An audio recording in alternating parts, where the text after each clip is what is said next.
Dans les passages de la parole de Dieu de la fin de semaine, on nous parle de la prière d'Abraham et la prière de Jésus. C'est des exemples qu'on veut nous donner. Il y a juste qu'il faut faire attention, quand on écoute ce texte-là, on peut tomber dans un piège. C'est bon de savoir que prier, ça ne veut pas dire négocier avec Dieu ou marchander avec Dieu. Vous savez pourquoi on n'a pas besoin de négocier ou de marchander avec Dieu? Dieu sait d'avance et beaucoup mieux que nous ce dont nous avons besoin. On peut lui faire confiance. Et par ces passages-là, où on voit la prière d'Abraham ce matin et la prière de Jésus, l'aspect qu'on veut nous montrer, c'est que quand Abraham prie, quand Jésus prie, eux autres, ils parlent à Dieu comme s'ils parlaient à un ami, à un intime. Et c'est normal, nous autres aussi, quand on commence à prier, moi je suis comme ça, vous devez être comme ça, vous autres aussi. La première chose qui vient souvent quand je commence à prier, je parle à Dieu de ce qui me préoccupe. Je lui demande de lui faire. Je lui parle de mes états d'âme. Je lui parle de mes projets. Je lui parle de mes tristesses. Je lui parle de mes joies. Je lui parle de mes rêves. Et c'est correct.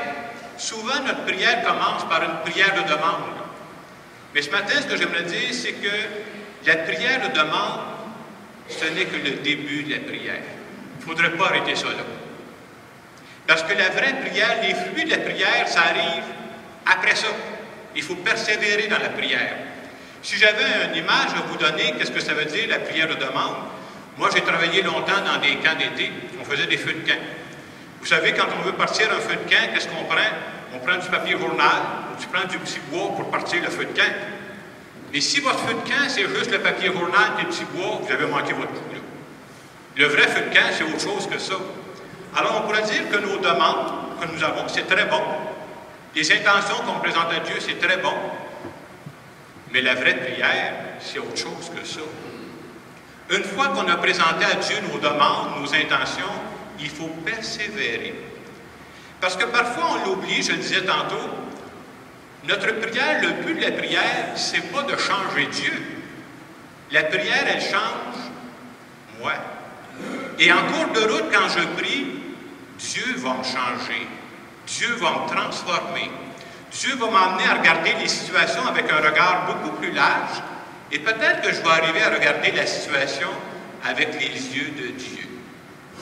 Et quand la prière est vraie, ça ne veut pas dire que Dieu va tout m'arranger ça comme par magie. Mais probablement que Dieu va me donner une grande force intérieure pour faire face aux situations duquel que je lui parle. Le danger de la prière de demande, autrement dit, on se fait tous prendre. Est-ce que j'ai déjà fait ça? Ben oui. Probablement que vous autres aussi. C'est pas dit de même, mais on est en train de donner des ordres à Dieu. On va te dire quoi faire. Là. Je suis tel prix, puis la solution, c'est ça, fais-moi ça. Est-ce que je crois vraiment que Dieu sait plus que moi ce dont j'ai besoin? Des fois, ça ne paraît pas dans notre prière. Est-ce que je lui fais vraiment confiance? C'est un Dieu qui m'aime et qui veut mon bien, puis a une vision beaucoup plus large que la mienne. Et si c'est vrai que je lui fais confiance, quand j'ai fait ma prière de demande, je pourrais toujours ajouter, comme on dit dans Notre Père, que ta volonté soit faite. Oui, que ta volonté soit faite, parce que j'ai confiance que toi, tu vois la situation beaucoup mieux que moi, et j'ai choisi de se faire confiance. Moi, peut-être que j'aimerais éviter telle situation difficile qui s'en vient, puis peut-être que Dieu dit, je ne peux pas l'éviter, mais je vais te donner une grande force pour y faire face, par exemple. Ça, c'est important d'avoir ça, d'avoir cette force intérieure. Prenons des cas concrets. Ces derniers temps, quand on écoute les nouvelles, on entend parler beaucoup de lac Mégantic. Vous avez peut-être entendu parler cette semaine aussi à Saint-Jacques-de-Compostelle, il y a un autre déraillement de train, il y a plus de 70 morts. Puis quand arrive des accidents comme ça, vous savez, les gens se posent des questions. C'est-tu le bon Dieu qui leur a envoyé ça pour les faire réfléchir? Hey, jamais de la vie, là. Le Dieu auquel je crois, c'est le Dieu de Jésus-Christ. C'est le Dieu qui m'aime, qui nous aime et qui veut notre bien. Jésus-Christ ne peut pas faire ça, là. Vous savez, dans ces moments-là, les gens de Lac-Mégantic ou les gens de Saint-Jacques-de-Compostelle, ils ne peuvent pas demander à Dieu de refaire l'histoire, là. L'accident est arrivé. Vous savez, Dieu a créé des êtres humains libres. Et les êtres humains, là, ça fait des bons coups, puis ça fait des erreurs. Des êtres humains, c'est limité. Alors, de temps en temps, quand des êtres humains font des erreurs, on se ramasse devant des malheurs. Si c'est vrai que les gens de Lac-Mégantic, ces gens de Compostelle, ne peuvent pas dire à Dieu, refais-nous l'histoire en arrière, pourquoi d'abord prier, ça donne quoi? Ils perdent-tu leur temps, eux autres, là? Moi, je pense qu'ils ne perdent pas leur temps. Parce que dans la prière, ils peuvent demander à Dieu, donne-nous donc la force, la très grande force dont on a besoin pour faire face à cet événement. Nous autres, les disciples de Jésus-Christ, on croit que ce n'est pas Dieu qui envoie un malheur. Non, moi, je ne crois pas ça. Ce Dieu-là, des fois, il y en a qui me disent, je ne crois pas en Dieu, puis quand ils me comptent leur Dieu, ça donne bien, moi non plus. Ce Dieu-là, je n'y crois pas. Je crois en un Dieu qui vient me donner la force pour faire face à ce que la vie me propose. Et j'ai pensé ce matin vous partager une prière qui va dans ce sens-là, une prière que j'aime beaucoup. C'est une prière qui a été faite par Saint François de Sales. C'est un saint, ça doit être une prière catholique. Hein? Et ce que j'aime dans la prière que je vais vous présenter, dans cette prière-là, là, on ne donne pas des ordres à Dieu. On dit à Dieu, probablement pour moi, telle situation, si tu pouvais m'éviter ça, j'aimerais bien ça. Ou bien tu vas m'éviter cette difficulté-là, ou bien tu vas me donner une très grande force pour y faire face. Je vais vous lire cette prière-là, et les gens, quand voudront à la sortie, j'en ai mis ici sur la table, sur les petites feuilles bleues, j'en ai mis aux différentes portes, il y en a en arrière aussi.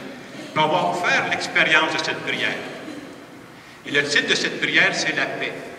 Parce que le but de la prière, c'est que je retrouve la paix intérieure. Alors, je vous fais cette prière que je trouve très belle personnellement et que je fais souvent. Ne t'en fais pas pour ce qui t'arrivera demain. Ton Père éternel, qui a soin de toi aujourd'hui, le fera également demain et tous les jours.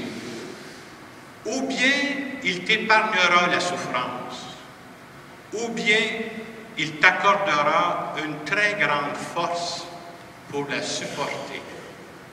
Demeure donc dans la paix et mets de côté toute inquiétude ou pensée imaginaire. Et j'ai pensé qu'on pourrait vivre cette prière-là en direct.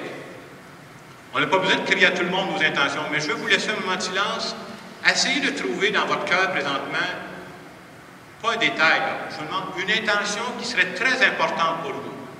Ça peut être une intention pour vous personnellement que vous portez. Ça peut être une intention, si ce n'est pas pour vous, pour une personne qui vous est chère et que vous voulez présenter à Dieu. Je vous laisse quelques instants pour trouver cette intention-là, puis je vais refaire cette prière-là en lien avec votre intention.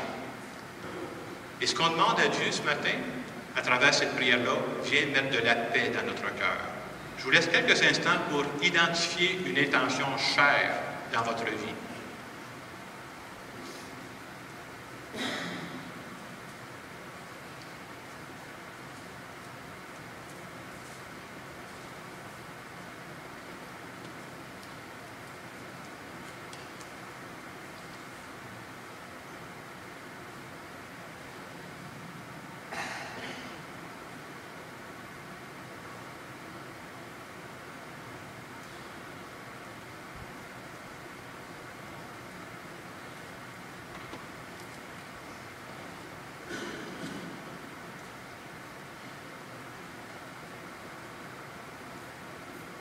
Je refais la prière de Saint François de Sales.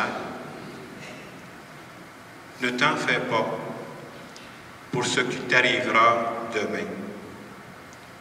Ton Père éternel, qui a soin de toi aujourd'hui, le fera également demain et tous les jours. Ou bien il t'épargnera la souffrance, ou bien il t'accordera une très grande force pour la supporter. Demeure donc dans la paix et mets de côté toute inquiétude ou pensée imaginaire.